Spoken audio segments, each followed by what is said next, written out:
Hello, people of YouTube. It's Brittany, Inner Goddess, here on the tube and elsewhere.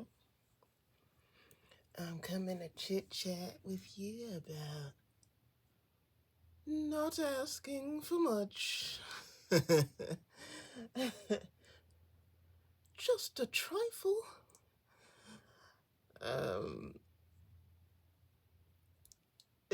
Okay, why does this amuse me so?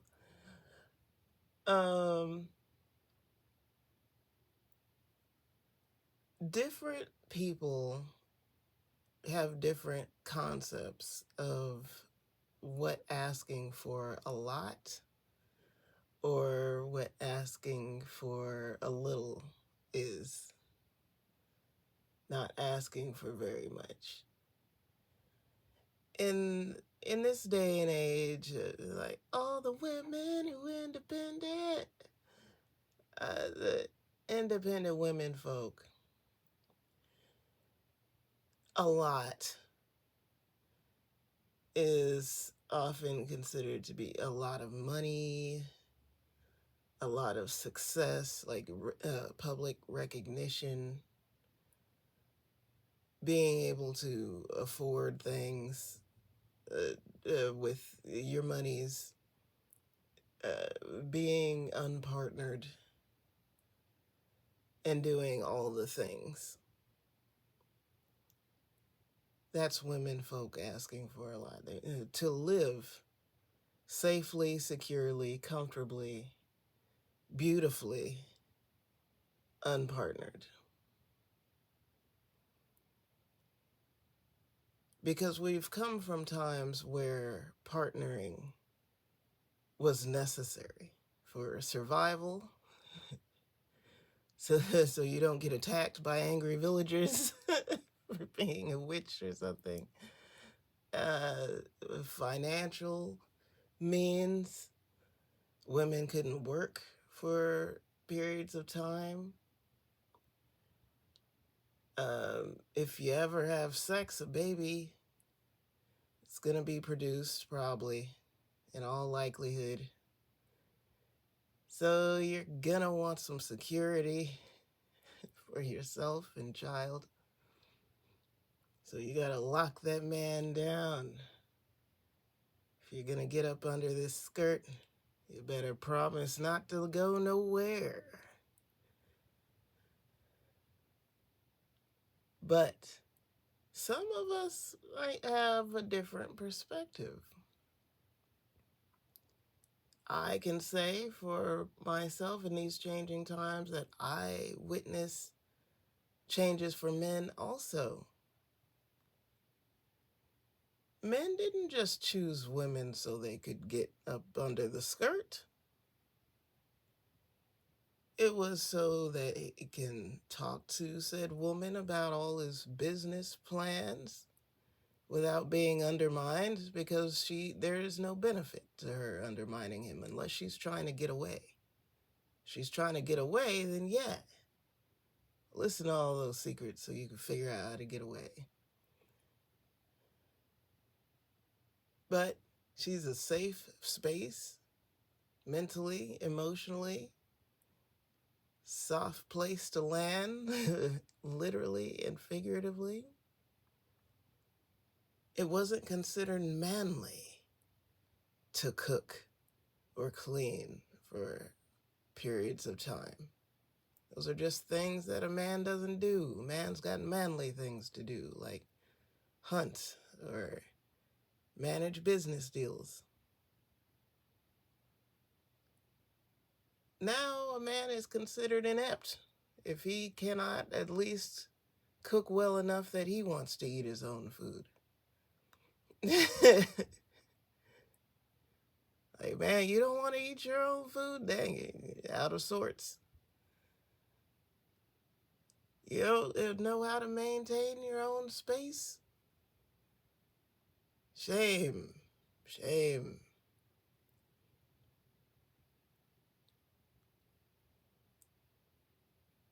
And there are enough women that don't want to stay kept. They don't want to stay in a relationship with a man. They're scorned, they're angry, or they just really don't like men. They might like penis, but they don't like men. So now a man can have sexual relations and maintain his own life without keeping a woman. So to me, at this time in my life, I feel, heck, I've always felt, honestly, I get lumped in with the independent women because I'm an independent thinker. And because I can emotionally support myself. But that's been out of necessity, not because I want to. Necessity. A lot of independent women find camaraderie amongst other women. Women have not been a safe space for me. It's just as volatile as the man space. You either want something for me or you want to do me. And I might not want to do you back. Sometimes I'm like the dude. Maybe I want to do you, you don't want to do me.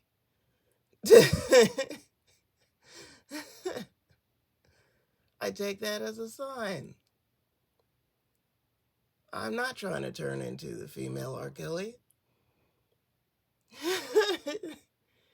If you're not interested, you're not interested. Or you want to get away, get away. I'm not going to try to keep you. Whatever your gender is, I'm not trying to keep you if you don't want to be kept.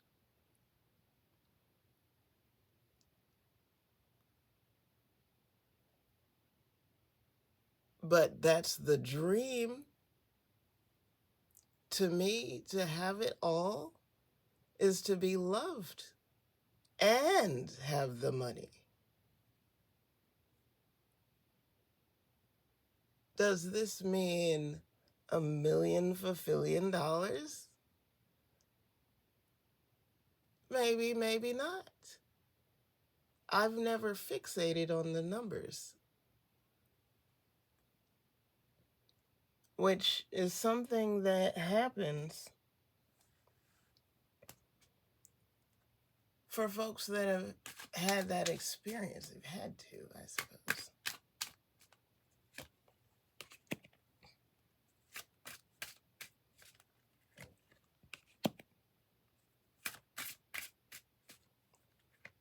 Oh, I haven't even been looking. Let me light another candle. Bring a little light. Let there be light.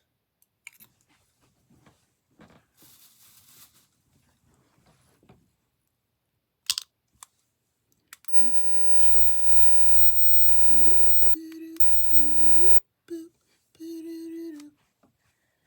All right.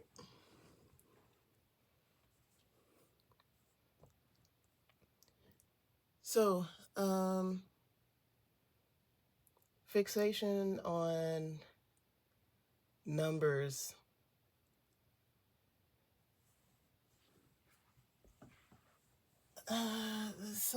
Some think maybe I have autism for not thinking of numbers in a quote unquote regular way. I see numbers as messages. Like my brain is like numerology brain for numbers. I can do math. I passed algebra. But I have a hard time fixating on the numbers. I pick up how people perceive value from energy. Like, for example, in the Dollar Tree, a lot of folks are uncomfortable. Like, don't want to look people in the eye too much. Not trying to be seen in the Dollar Tree.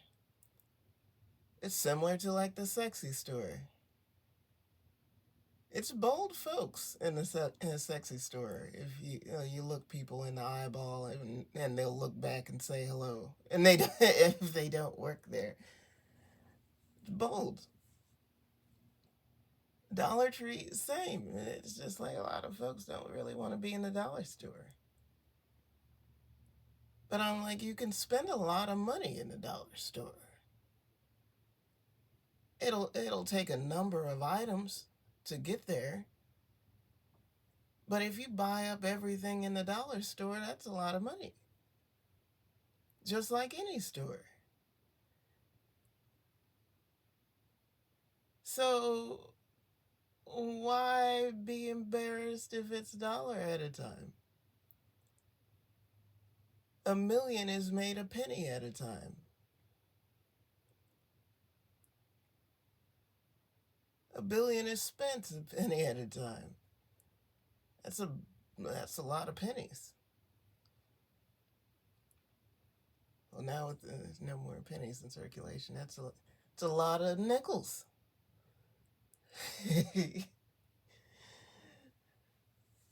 So, I look at experiences and I feel the energy of experiences. There are places that create a reputation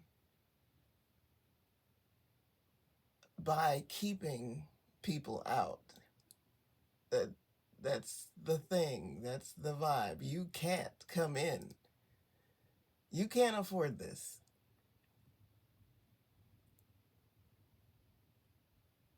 And yes, usually money is the tool, that is the means of which you use to keep the folks out. But it's really an energy, because if you've ever had the experience of having the money to go a place and still being treated kind of bad there, if there was any question in your mind of what it was really about, it's answered. Then you can look around at your environment, you can look around at the people, think about yourself, and be like, I see why I'm getting the impression I don't belong here. I see. Clothing brands do that. If they can't price you out, hopefully the vibe of the brand will tell you you are not welcome. Don't wear this. It's not for you. It wasn't made for you.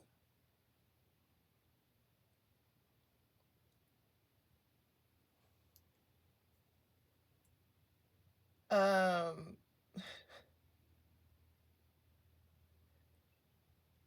I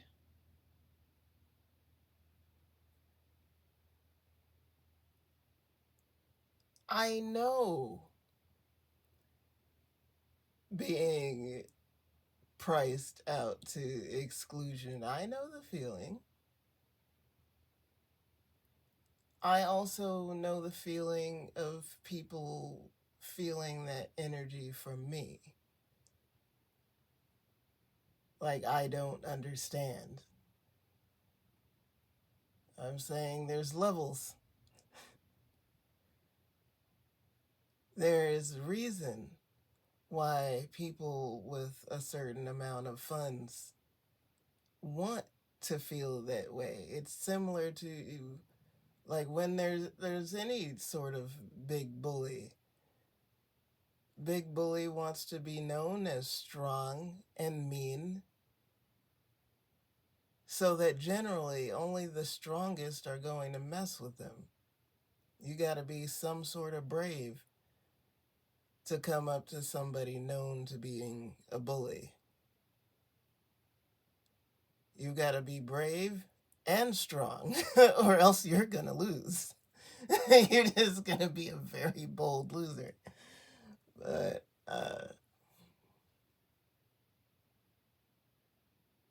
that's something that occurs. So wealthy people, if the thought that they have too much money for you to even be in proximity to them doesn't get you away, hopefully them being known to be mean will keep the mean people away. And so only the richest and the meanest will approach. And they feel well fortified, either by the surroundings of people or their stuff, their gated community, their security system. Hopefully, all those means are enough to keep the riffraff away.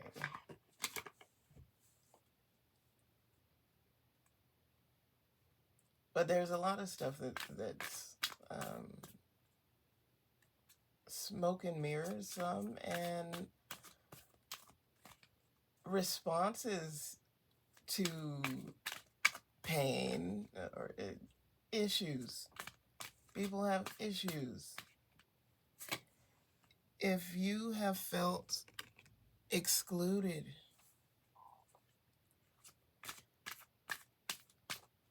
you can't sit with us kind of situation,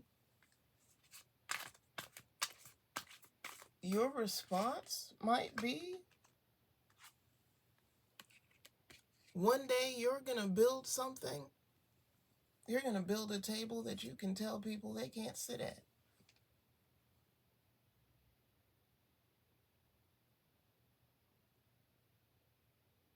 Only people that roll up on you at that point and aren't and might be too offended or too hurt to analyze you are going to think that you're just mean.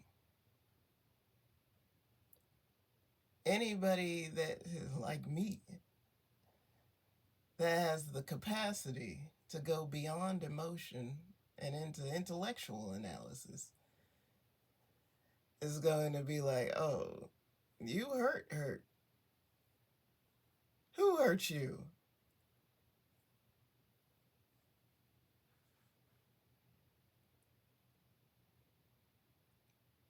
And if I happen to be included in, because the thing is, my external analysis also turns inward.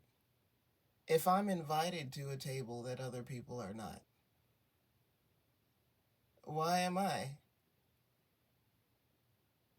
What is it that makes me special? Am I special to you, or do you just see my specialness in general? Or is it both? Because I do not like when folks only accept me because they know that other people are aware of my value, or they will become aware of my value, and you want to be ahead of the game. No. See it yourself. Value me yourself. If you can't see it, you suck.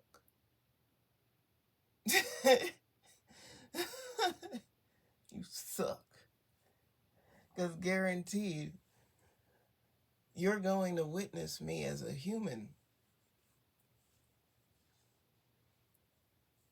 And you might not be able to respect me the same when you don't see me as so mythical and high up the scale.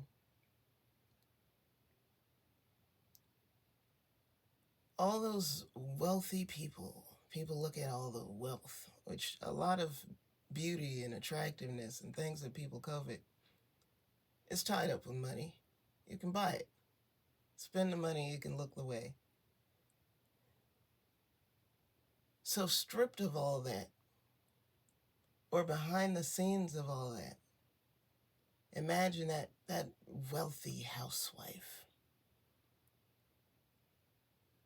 You have no idea why her husband doesn't care to be around her. You're just like, she's beautiful. How could he treat her that way?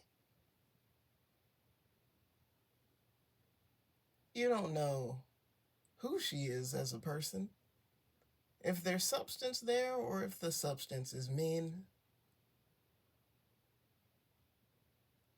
You don't know what she looks like without all the money.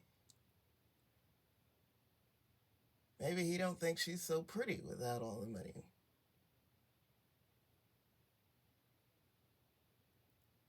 And he is aware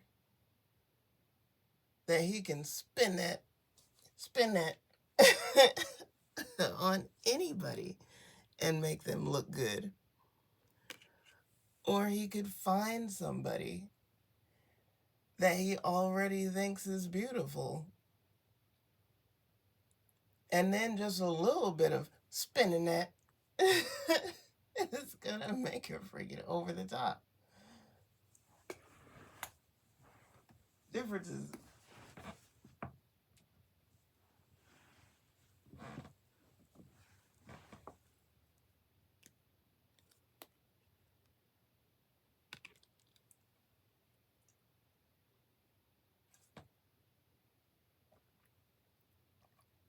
It's really hurt my heart witnessing the climate for the men folk. I'm just like, oh my, this economy has really done a number on the relationship sector. Folks are willing to perform liking you just to get you to spin that. Spin that. I'm like, oh shoot. I'd hate to look like a guy with funds. I'd go around looking scraggles if I was a broham. Heck, I'll go around looking scraggles as a woman. Gotta be careful. Someone will jump on your puss, knowing you're carrying that kind of weaponry. Oh no.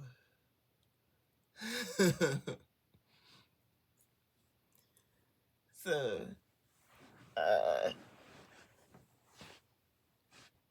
it's rough roads. But again, I'm a person that analyzes. So when I see somebody showing money, because the thing is, sometimes it shows on accident. When people are used to having money, they just do certain things.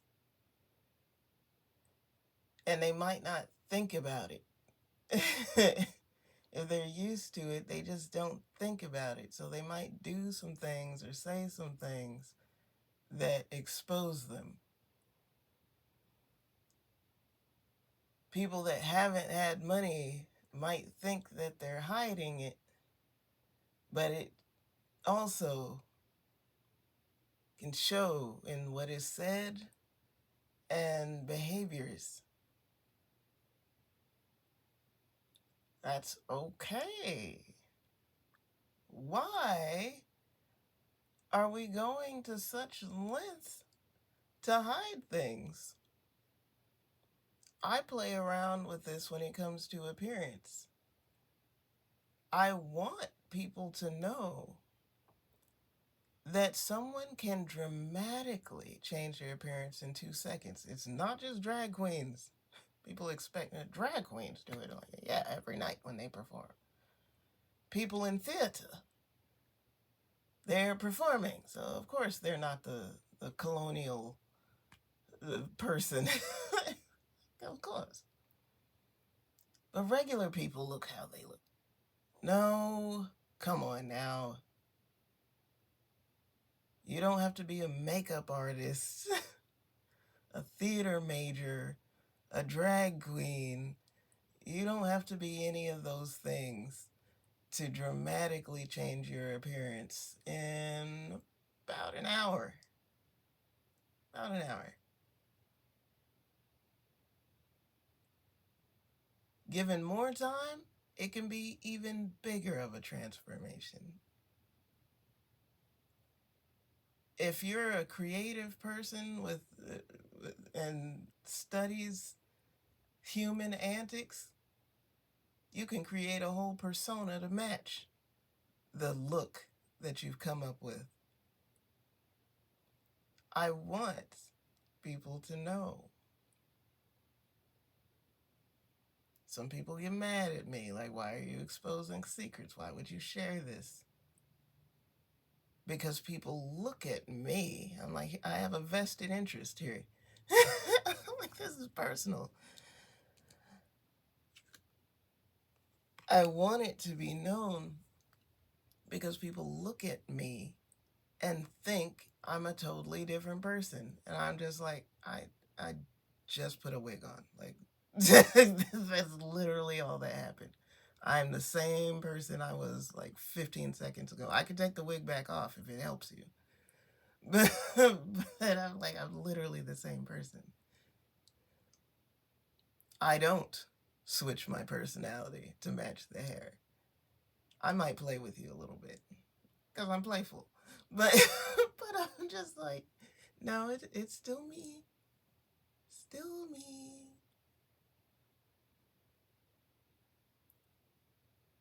And I hope that you can respect changes in me, even if I don't change how I look.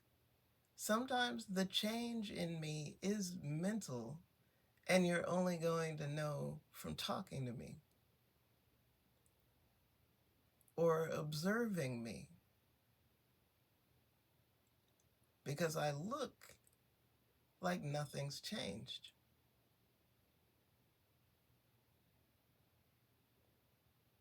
I get observed a lot. I'm conscious of it. And people that analyze human behavior will observe that there's some sort of stimulus going on with this girl because she is acting as if she is responding to something or someone. Correct! Ding, ding, ding. Like I said, like I've been saying, more often than not, you can't see who I'm responding to. That's by no fault of my own. I am not trying to hide people. People hide. This is not me.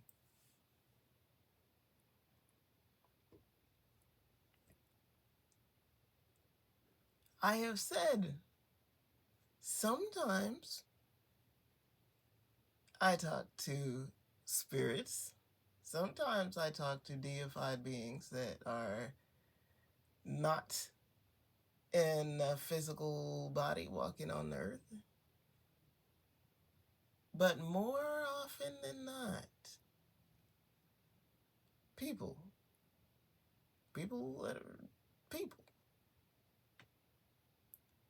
Whether people want to make themselves known as speaking to me, or knowing me, or wanting to be a part of my life, or trying to get my attention.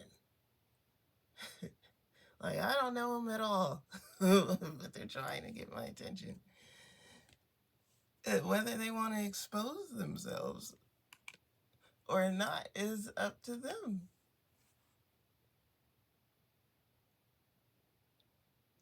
But I find that very attractive. The louder you are, the bolder you are. I find that very attractive.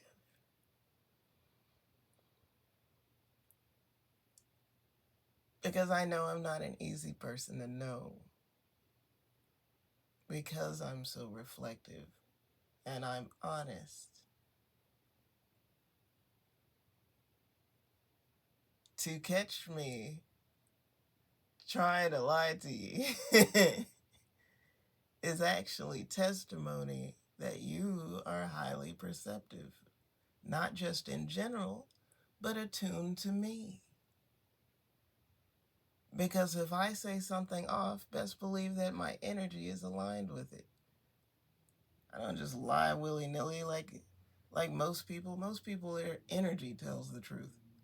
So as they lie, you can feel it just in the moment, just immediately. If I tell you something that isn't entirely true, there's also some part of it that is true. That's how it can ever fly with people.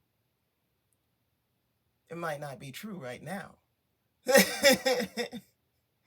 It might not be true for who I'm talking about. But it's true. It's true and it's false. But if you can tell that there's something not quite right, ding, ding, ding, and I am even more intrigued. Ooh, you want to get to know me? All right. I like that. Because most people don't. They just want to know what other people know. They want to know what's so-called interesting about me. And if they can't see it right off, they throw me in the trash can. And I just don't have a lot of patience for it. So I have every line of defense on the forefront, which really isn't that hard. It's like I'm not a cactus. If people don't like people that look a certain way, somehow I find myself looking that way. Like, ooh, girl, like you should put on some makeup. Wow. You have called me ugly without calling me ugly. Because every person walking around does not have makeup on. You're not telling all those people to put on makeup. You're saying it to me. So what you're saying is I could be a certain kind of person. I could fit into a certain demographic if I would wear makeup all the time. What makes you think that I want to sit at that table? You might feel deceived by me, but I wasn't trying to trick you. You've actually gotten caught up in a line of defense from me because you thought I was vain. You're so vain. You got caught up. I like beauty for the artistry of it. The beauty industry I look at for the art of it. If you can't see that makeup and hair and nails and all that is an art, you ain't never tried it. It's not for everyone because it's art. Just like not everybody collects art in their home. They might think, oh, I'll just buy a picture and stick it on the wall. Well, unless you have an eye for it, it's not going to look good. It's going to look like you just found a picture and just stuck it on your wall. Some people collect art.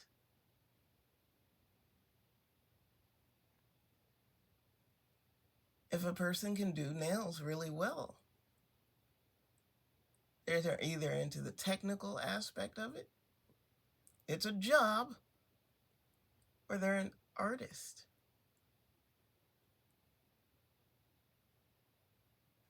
So when you see somebody who their form, their personhood, their self as they walk around looks good, body good, hair good, nails good, makeup good, she look good. She's an artist, or she has a team. She might be into the technical aspect of things, just doing it. Or she's an artist.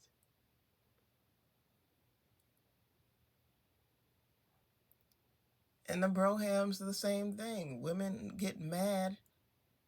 They feel tricked by some guy. He looked good, he smelled good, he had a nice car. He didn't own that car. He didn't own that house. He was renting that house. He was renting that place. He had borrowed that Rolex. Ooh, he was wearing a toupee. Can't believe that fake man. Well, that's art.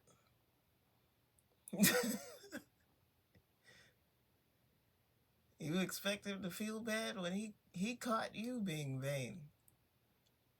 You would have only liked him for those things.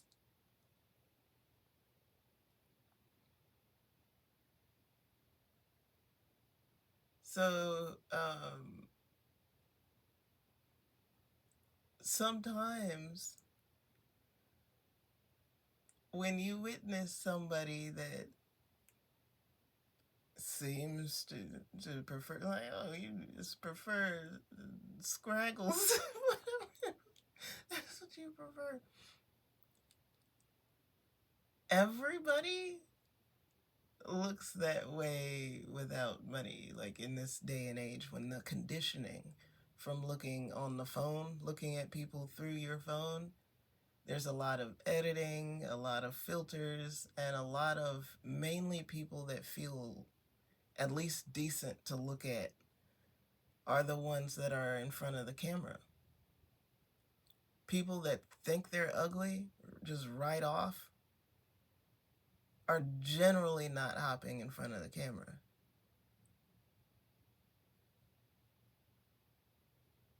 So you've got people that already think they're at least okay. People that think they're hot. And people that feel like they can edit a picture or edit a video and make themselves appear decent or phenomenal. And so there's conditioning.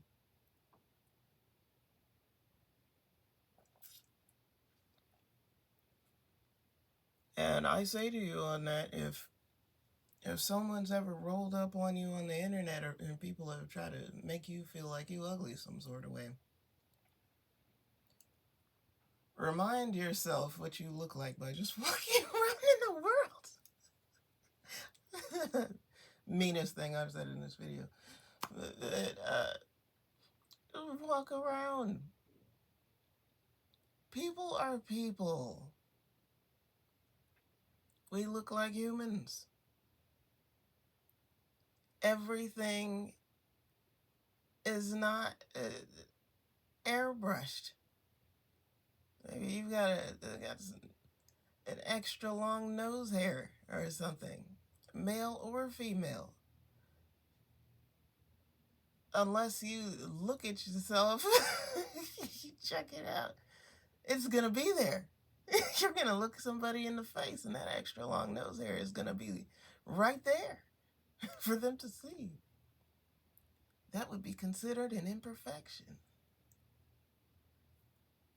Is it a huge deal? Not in the general populace. But if you let it keep growing or whatever, it grows all the way down to the mustache area, and you show up on the internet, people gonna talk about you. Because that's unusual.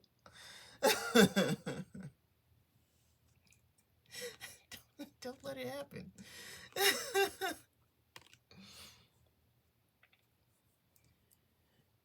But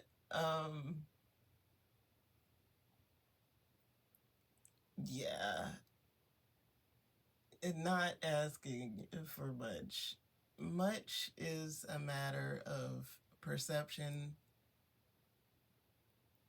maybe that's to own your own house, which some people are trying to make as like a regular thing, like everybody owns their own house. No, most people live in a house. Most people live in some sort of dwelling place with a roof. But lots of people don't own a house. So if your goal is owning a house and you buy a house, congratulations. It's good. If you have owned or end up owning more than one house, serious. Congratulations. All this competition on the internet. Is it a big house, a small house? How many bathrooms you got? What kind of features do you have on your house? Who are you going to impress with your house? Don't worry about it. There's always more competition.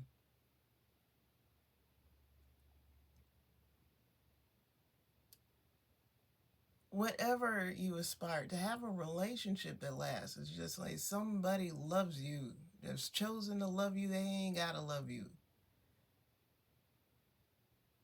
Anybody love you and don't have to love you. Congratulations. They could run away. You don't have them handcuffed to something in your basement. Like, they could leave and they choose to stay. Congratulations.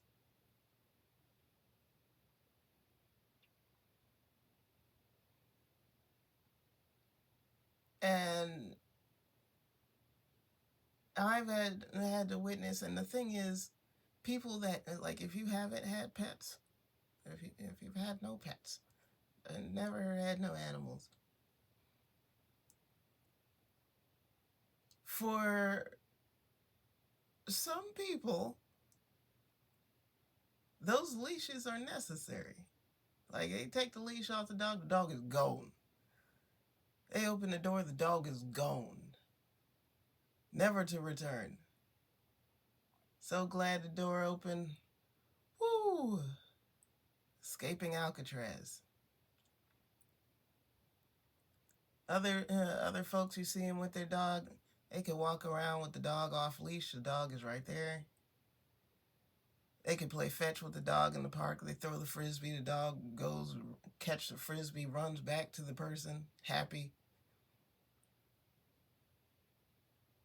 It's great.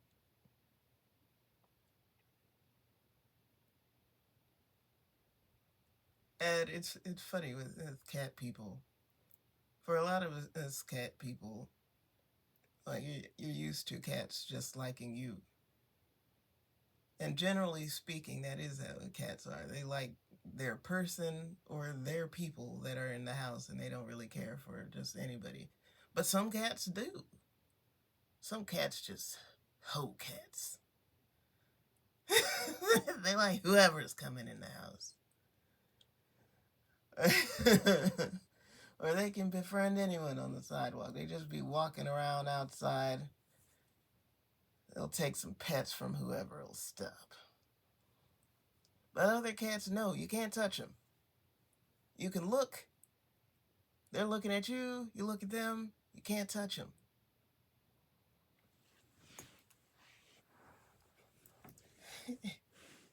So this is a witnessing thing that it's not a species wide thing. It's a personality thing. And in circumstances, know that even with people, some people, you open up the door, they're running out the door fast. Maybe they'll be back, maybe they won't. And other folks, the door could be open and they're not going nowhere. You can walk around with them in public without a leash. They're not leaving.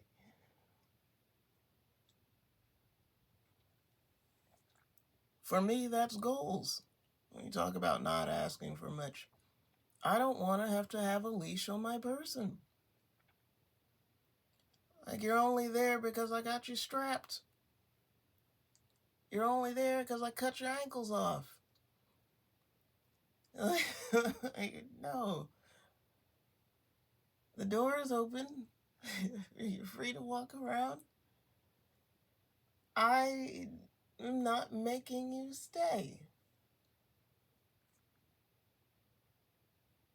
Why don't you feel free and frolic?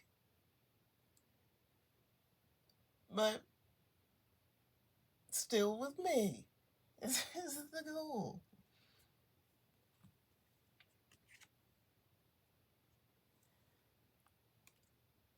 So, in this day and age, that is asking, quote unquote, a lot.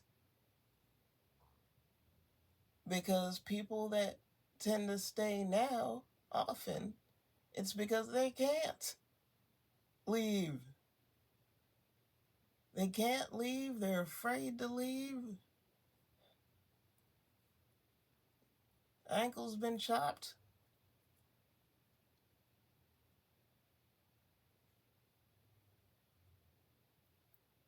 Yeah. So to be like, no, perfectly healthy and able, good to go, but choose. That's wonderful. I am asking a lot. I'm asking loyalty within the realm of choice, natural attractiveness,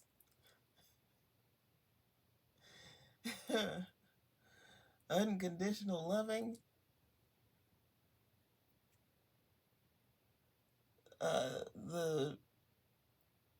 the enjoyments of wealth. Just some people, just like I was talking about in the previous video, choosing difficulty. People that want to climb mountains.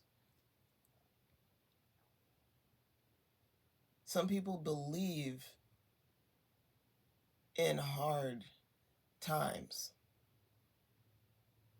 So people that like kind of relaxing circumstances where there is not stress about money.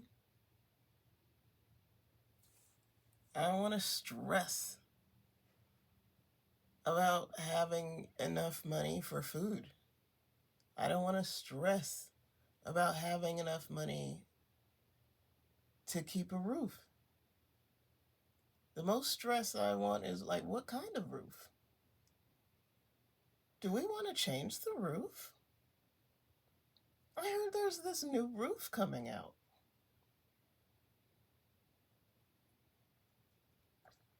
Oh, so many choices between these 15 roofs. Which one are we going to pick? That kind of stress. Manufactured stress. Not real stress. Oh my God. The roof is on fire. Not the roof is blown off and we have no money. We've got to put a tarp on it. Oh no, there's a hole in the roof and bats are flying in.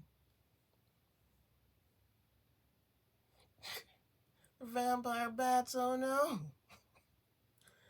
No, that's not the kind of stress I want. That's not the kind of stress I believe in. I rebuke that stress. So, if you made it this far in this video, I think you feel me. So, I'm sending lots of love your way. Many blessings on the journey, and I'll see you in the next one.